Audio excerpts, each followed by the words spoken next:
This is the Delta Center in downtown Salt Lake City, normally home to the NBA's Utah Jazz. For the next couple of weeks, it'll be home to Olympic figure skating and short track speed skating.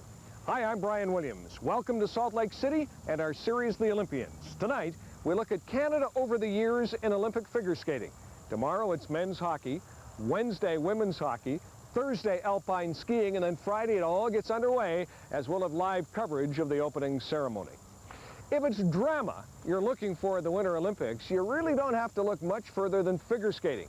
This is a sport in which the athletes seem to battle themselves as much as they do their opponents. And over the years, in spite of winning numerous world championships, you know, Canada hasn't had a gold medal in Olympic figure skating since the pairs competition, Barbara Wagner and Robert Paul in 1960 at Squaw Valley, California. Tonight, we take a look at Canada's Olympic history in figure skating. It's colorful and often controversial.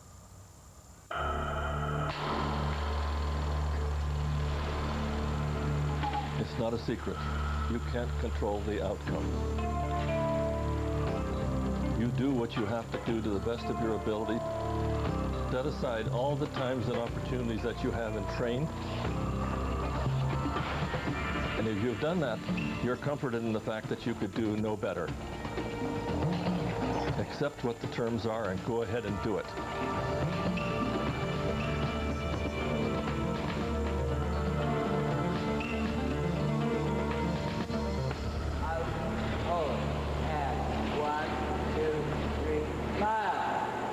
In rinks across Canada, youngsters have been dreaming of Olympic gold for generations. The long program. Do it diagonal. It's a national passion, and one that goes back to the earliest Winter Olympics. We just were spinning and hoped we were faster than our competitor. Osborne Colson has been coaching, choreographing, and skating for much of his 85 years. He remembers what the early Olympics were all about. When the band starts and the parade of those wonderful athletes with those fabulous faces, healthy, you could feel the chill down your spine. It was so exciting. Wonderful. The snow was wonderful. The sun was fabulous. The skating was done outdoors.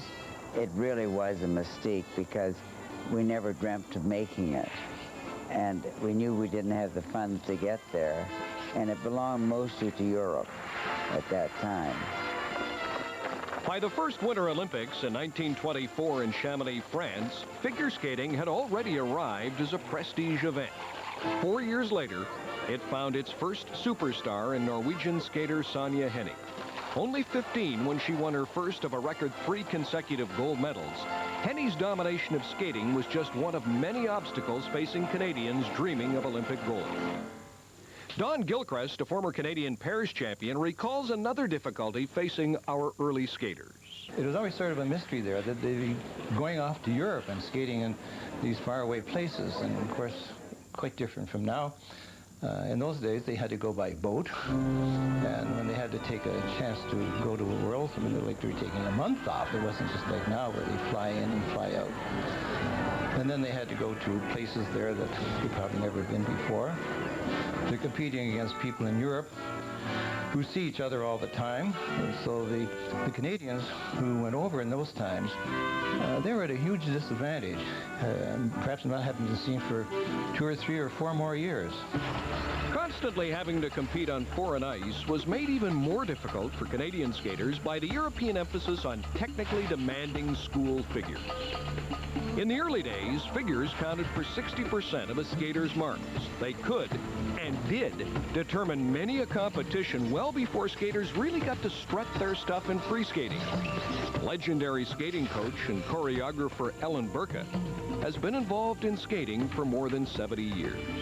The best free skater never ever won, never, because somebody was better in figures and stayed there. So we never had a good picture who was the best. Sometimes the world champion was a horrible skater because the figures. Even if you were a very good free skater, that was a hell of a long distance to close on and win. So if somebody was very good on skill figures, and even just quite a good free skater, they would win. Regardless of the odds against them, Canada's athletes were in the hunt from the very first Winter Olympics. Cecil Smith was our first international skating star, competing in the 1924 and 28 Winter Games. Although she never won an Olympic medal, she won silver behind Sonia Henne at the 1930 World Championship. Beautiful girl, a beautiful skater, understands music, the musicality of skating, gorgeous school figures, the compulsory school figures, outstanding, and Canada was lucky to have her. I welcome you, the representatives of many of our sister nations.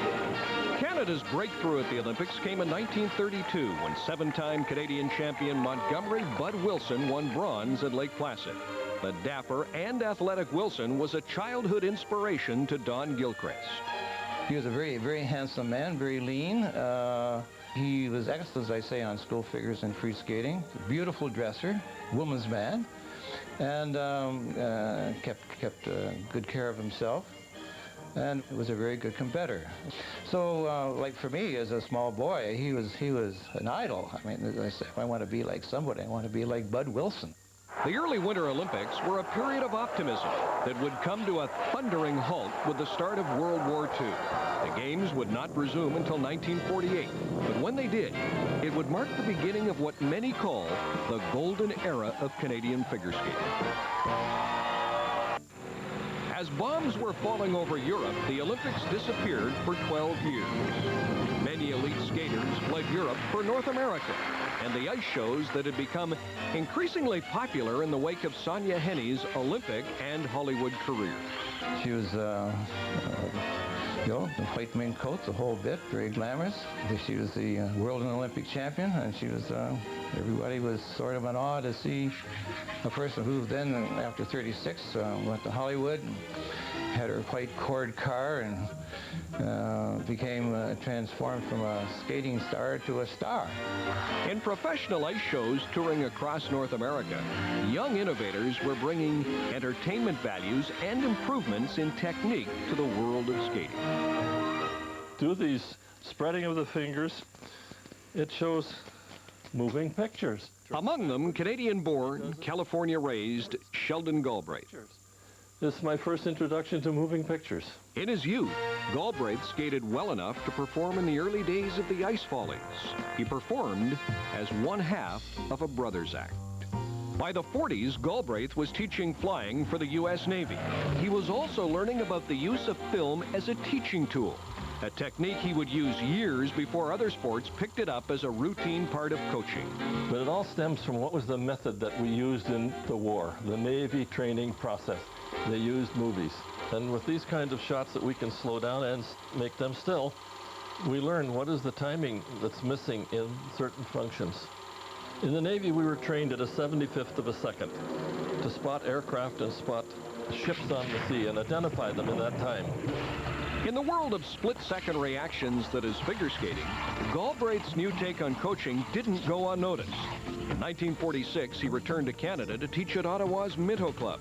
One of his first students was Canada's women's champion, a young Barbara Ann Scott in training for the World Championships. This is 1947, probably January 1st, because there was a short Christmas break there and we worked during Christmas. It's the first film session that I had with Barbara Ann Scott. And it's showing her what changes we had made in the program and things I wanted to display to her that we were working on. He brought a whole new look to the amateur world, where in the old days they just used to put a phonograph record on and say, I guess that's what I'll skate to today. He saw really what could be done to present this wonderful skater under the best possible circumstances. So the costuming, the choice of music, the choreography, the training, placement of all the jumps on the ice, it was a whole new look on skating. Under Galbraith's careful eye and camera, Barbara Ann was getting a different view of her style that would soon help catapult her to the top of the skating world. This is the best way I knew at the time. Show her pictures of what she's showing to the judges. They're going to make judgments from what she looks like, not what she feels like. In the winter of 1947, Barbara Ann Scott became the first Canadian skater to win a world championship.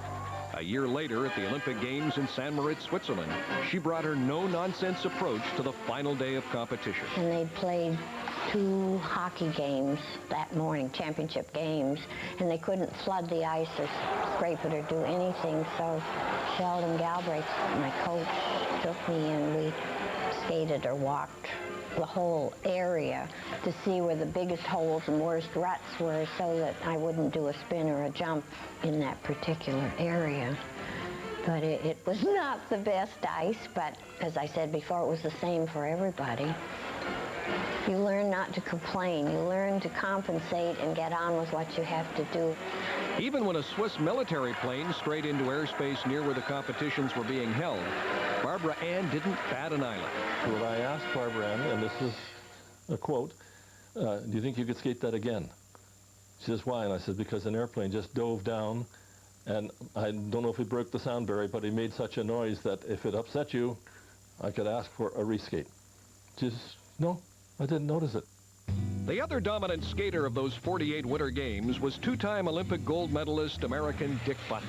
He remembers Barbara Ann Scott's elegant resolve and unrivaled technique. She was like a porcelain doll. She was also like a doll with a steel rod inside of it. I mean, she was perfect, but there was always that steel rod inside that you knew her back was magnificent. And when she would jump, she landed on the most superb back outside edge. It was never a back inside edge wrenched to an outside edge. It was always just perfectly done. Barbara Ann Scott sent a message to the figure skating world. Canada was an up-and-coming power.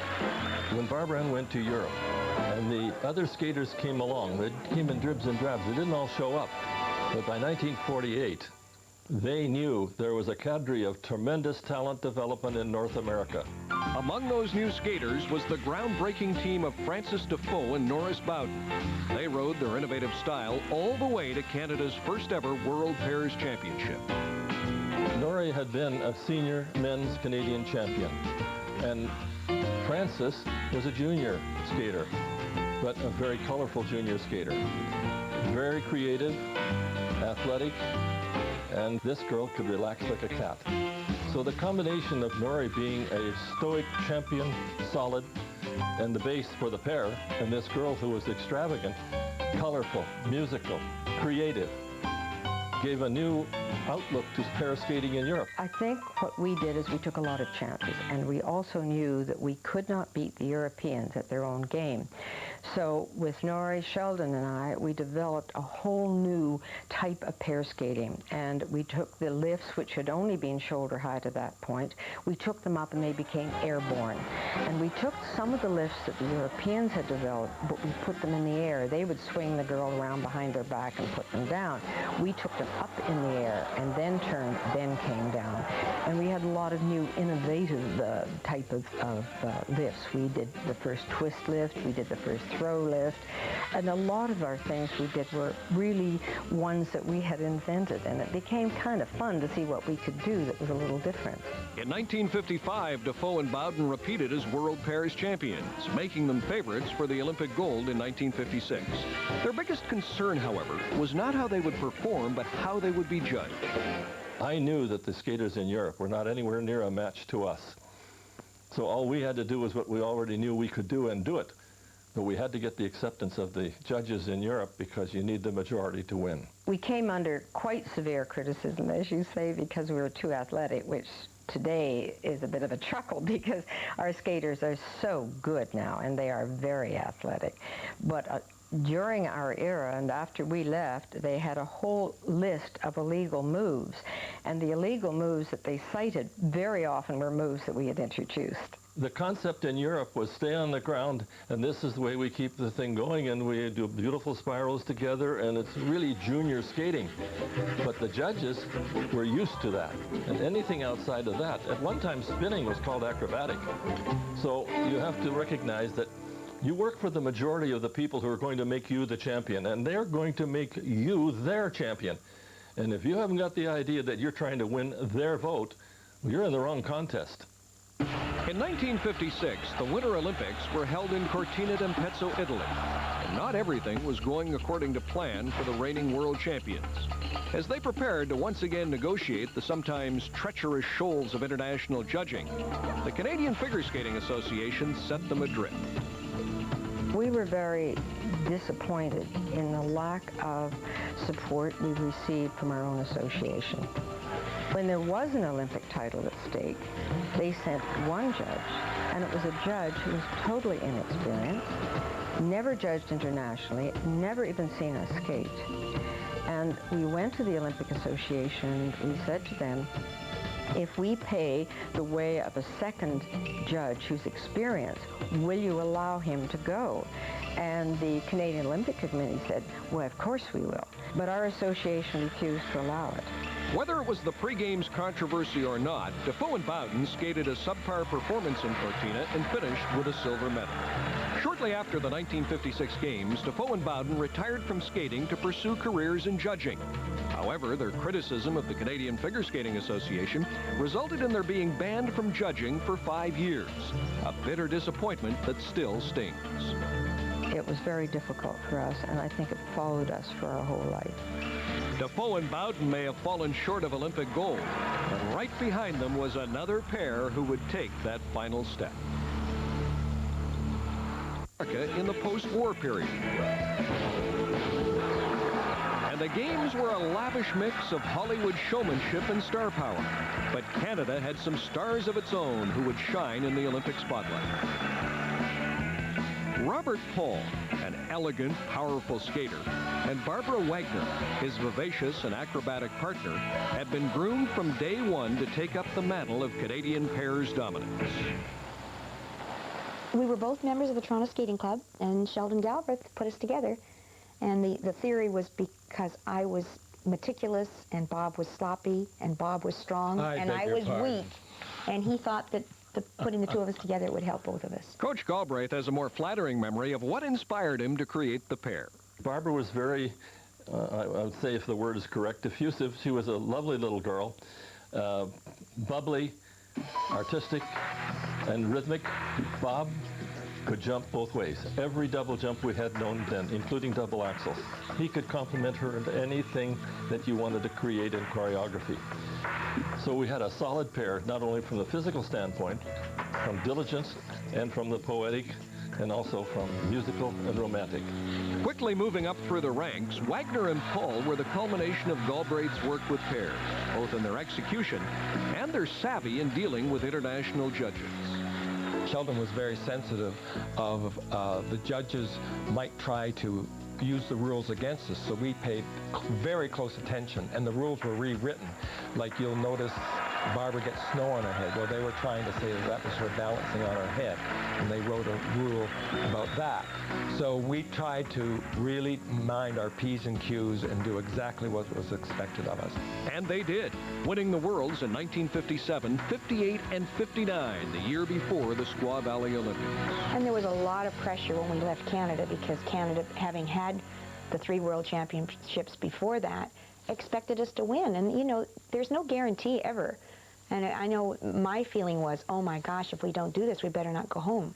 Because everybody says, oh yeah, you're going to do it, you're going to do it. Well, we didn't believe what we were always going to do. We knew we were going to try, give it our best shot. And it was at 6,000 feet. It was outdoors, so we were not doing good practices at the Olympics. There was no short program. We had to do our 5 minutes win, lose, or draw at 10 in the morning. So it was really a lot of tension and stress. Taking to the ice as the 7th pair of skaters on the final day of competition, it had all come down to one 5-minute routine. With Coach Galbraith looking on, the skaters couldn't have been more ready, except for the unimaginable. Only a minute into their program, their music suddenly skipped, throwing their timing completely off. There was that one moment, because we were, if known for anything, was our unison, and you can see that one moment where our legs are in total opposite positions when they're supposed to be parallel, and that's the moment the music jumped. The seat that I occupied, I was taking pictures, and as I sat down, my knee hit the boards. It rattled the record player, and the record went, I'm the guy. They'd only jumped a couple of bars, which they wouldn't have been aware of, but we couldn't have made the next trick because we'd lost the count of 8. So that's when I said, Barbara, we got to stop. It was time to talk to the officials. And the referee's duty is to instruct the competitors, and he says if there's anything above and beyond your control, we will blow the whistle and you will come to us. Fortunately, the pair's predicament fell on sympathetic ears, and they were allowed to begin all over again. It wasn't their problem, but they had to face it. But they had the confidence that the issue was issued to them. Re-perform the program. And that's the way they accepted their responsibility and did it. So they skated about 6 minutes and 15 seconds instead of a 5-minute program. And they did a faultless performance. It was many, many years later that I found out what had happened, because they had moved the speaker and the turntable from a permanent table to a card table, but we didn't know that at the time. Well, I think he confessed several years later. I mean, I'm talking 30 years later. Despite having to restart, Wagner and Paul had won gold. Canada back on top for the first time in 12 years. Somewhat lost in the drama of Wagner and Paul's victory was another Canadian medal performance. I was told that I wasn't supposed to get into any strenuous sports, but here I did it. I enjoyed what I was doing, and it didn't bother me. I had no problem. A sickly child who survived a double hernia as a baby and scarlet fever before he was 4, mild-mannered Donald Jackson was as unlikely a hero as you'd ever meet. I guess in those days they didn't know that much about the medicines and how the bodies could heal. Heal it did, and Jackson went on to become part of Sheldon Galbraith's seemingly inexhaustible stable of Top Gun skaters. He loved being in the air. This guy was a jack in the box, and he could spring from nothing. And he took on all challenges. At the World Championships in Prague, 2 years after winning Olympic bronze, Jackson took on his greatest challenge yet. I was 45 points behind, and now it was a free skating, 5-minute sudden death. And I had planned to do my triple Lutz jump. Mr. Galbraith, who was my coach at the time, he said, Don, you don't have to do it if you don't have to. I said, I think I can do it. I know I can do it. Skating out on the ice far behind the leader, who also happened to be a native Czech, Jackson was about to unleash his secret weapon in a performance for the ages. So Don was way behind.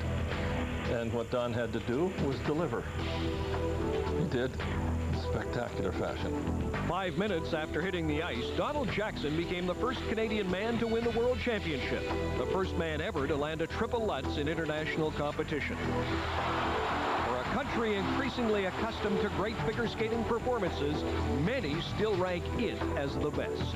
To do it that night under those circumstances, in Czechoslovakia, with the home boy 45 points ahead. I mean, those guys practically had it all wrapped up. So, looking back, I'd have to say that it's one of the great sport performances of all time.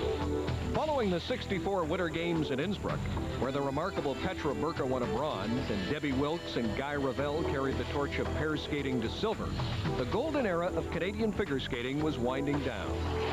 On the horizon, however, were 2 new champions who would inspire a generation and lay the groundwork for a renaissance of Canadian skating. The quest for Olympic gold had begun anew. They were as unalike as 2 skaters could be. Karen Magnussen, the golden-haired girl next door from North Vancouver, who skated because she loved the sport. And Taller Cranston, the extravagant artiste from Montreal who skated because he had to. But together, they carried Canada's Olympic medal hopes for most of a generation. Starting in the late 1960s, Karen Magnussen was a perennial contender, winning the national championship 5 times. But like so many of Canada's skaters before and since, she was bedeviled by a judging system that still gave 50% of the marks for compulsory school figures. It was a system that continually rewarded Magnussen's arch-rival, Austrian Trixie Schuba, a technically precise but often uninspiring skater. She was incredible in compulsory figures. I mean, it was like her foot was like on a railroad track, and you didn't move it. For 6 tracings, her foot didn't move.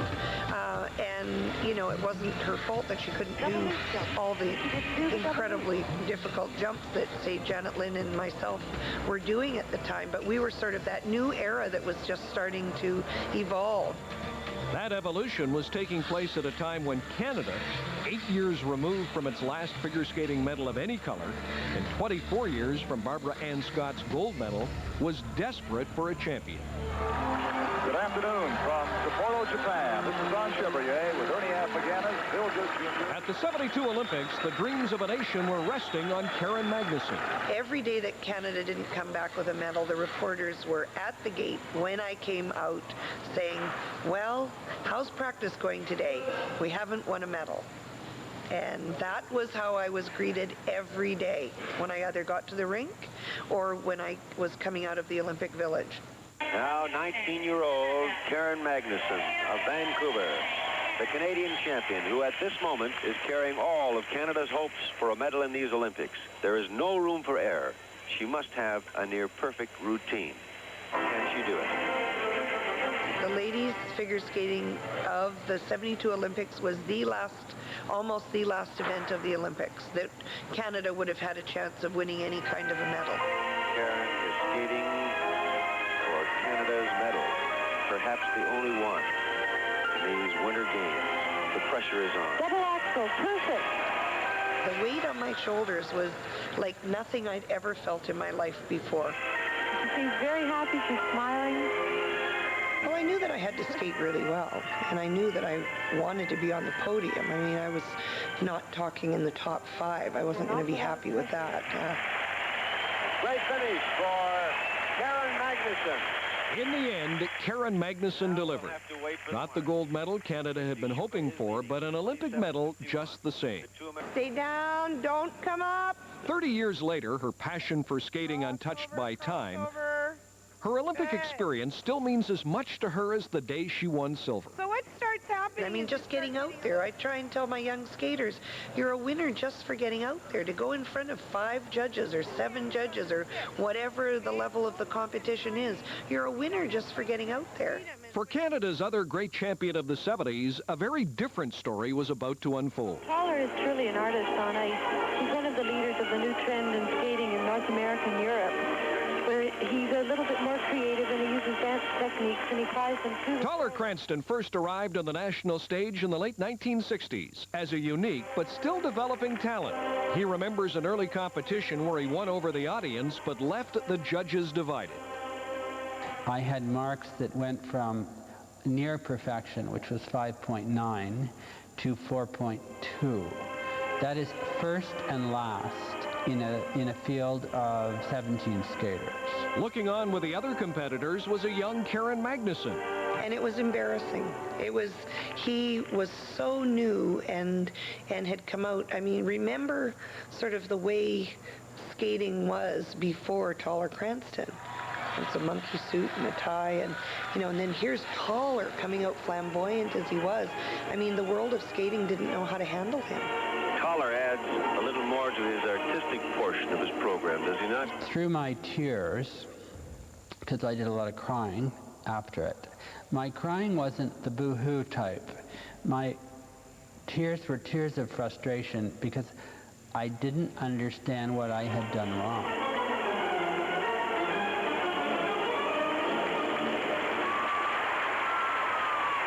Also watching Cranston was one of Canada's preeminent coaches, Ellen Burka, who only 3 years earlier had taken her daughter Petra all the way to a world championship. I saw so much talent and so much possibility in him that I felt very bad when he didn't place. And I saw him come off the ice, indeed with tears in his eyes, and I took him to a little room underneath the stands, and I said, look, Toller, this can happen. Hang in there. Don't tell anyone to give up. Go on with it.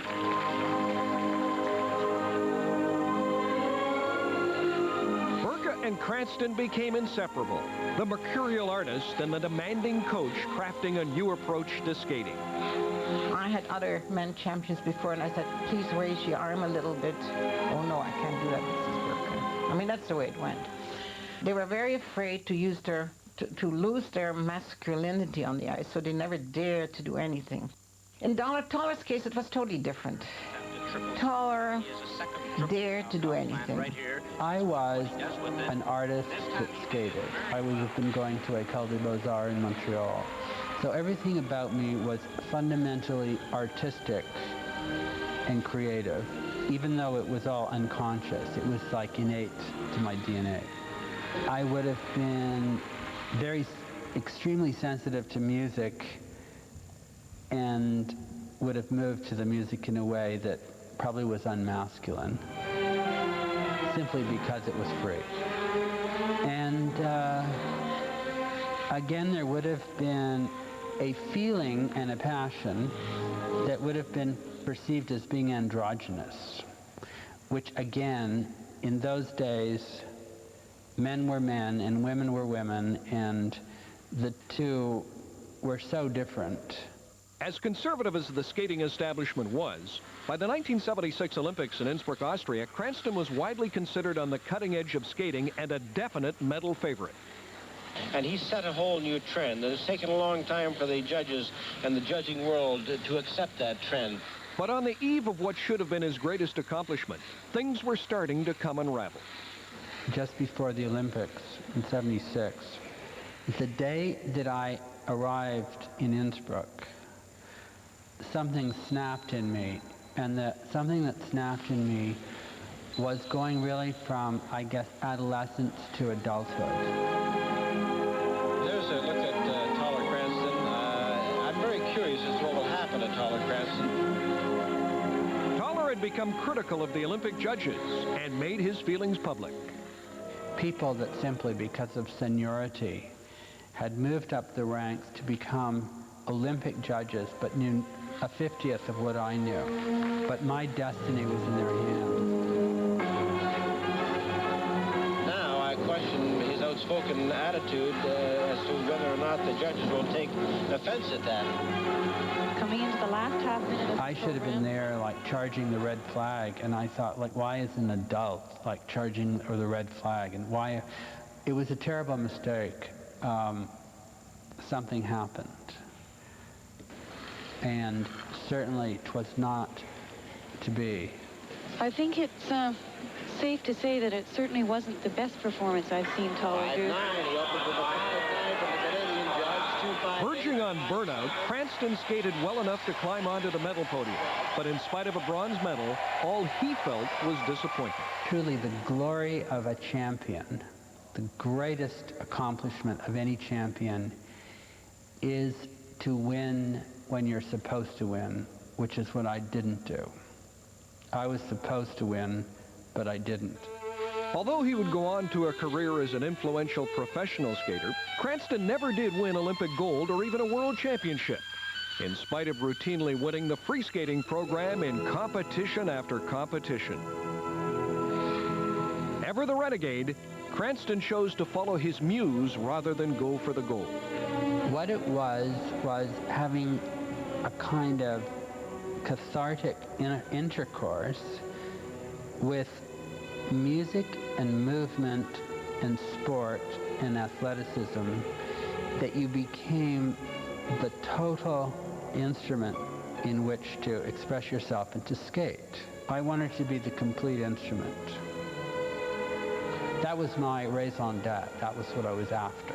Cranston may not have reached the lofty heights of the many great Canadian champions who came before him, but he left a profound mark just the same. Toller changed figure skating. You can still see his spins nowadays, his body positions, they're used all over the world.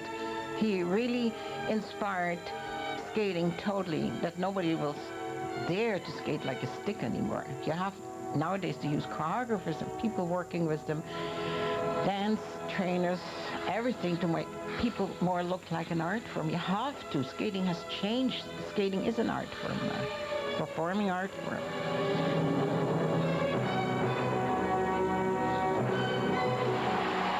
That combination of art and athleticism changed the sport and paved the way for a new generation of Canadian skaters.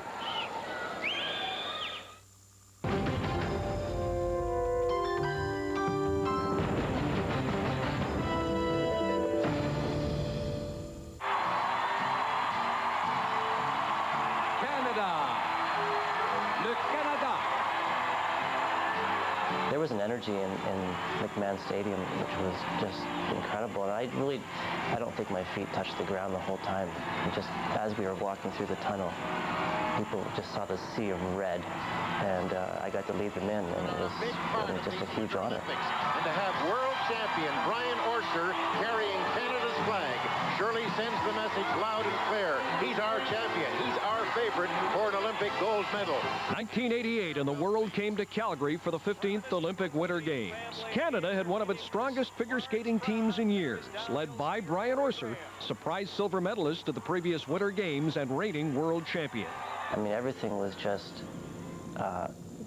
being set up perfectly for a very, very happy ending. For another of Canada's medal hopefuls, the big challenge was fighting the flu.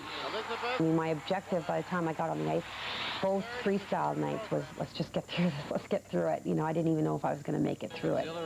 Also clouding Manly's prospects for skating glory was the formidable presence of European and world champion Katarina Witt and former world champ Debbie Thomas, both hungry for Olympic gold.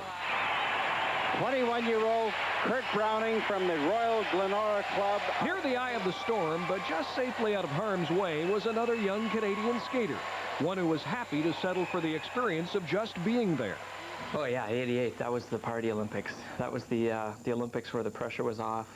Brian Orser and Brian Boitano took all the heat, and the rest of us just had so much fun. Walking in with, 50,000+ people, all wearing red and white, it was great.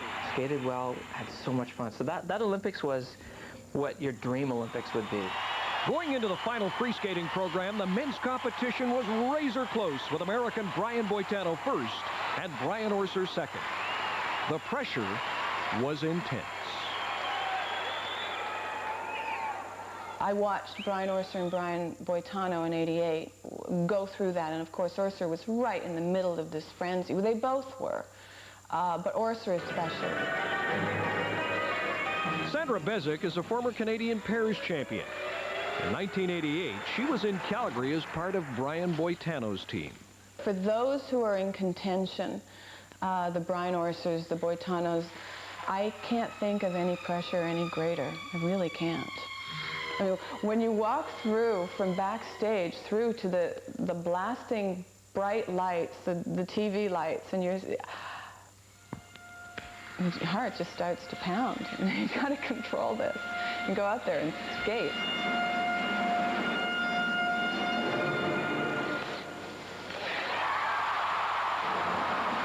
And when I look back, I delivered a very good performance, especially with the pressure and that fishbowl that we were in.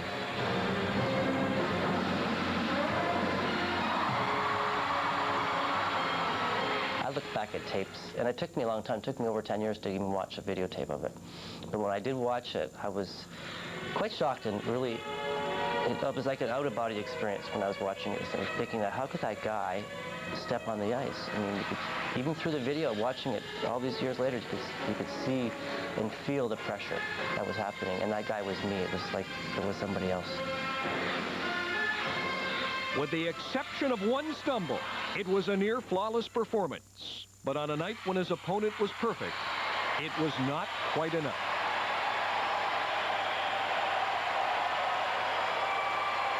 In the end, it was the other Brian who ascended to the highest step on the podium. Canada's Brian would have to settle for a silver medal. It's tough to live with the fact that, of all of the Olympic Games, in the history of the Olympics, there's only two host countries that didn't win the Olympic gold, and that's Montreal and Calgary. So I kind of carry that guilt around a little bit because I was expected to win.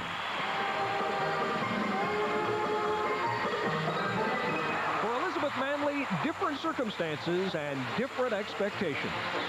To be really honest, the whole Katarina, Debbie Thomas, the big hype, I didn't really believe I'd ever have a chance. So it was really just to go in there and skate my heart out. And skate she did, despite overwhelming odds. There was a lot going on with me at that event outside of just being able to skate. I was suffering from a terrible flu bug while I was there, and I was feeling so miserable that I just had to really just think about what I was doing.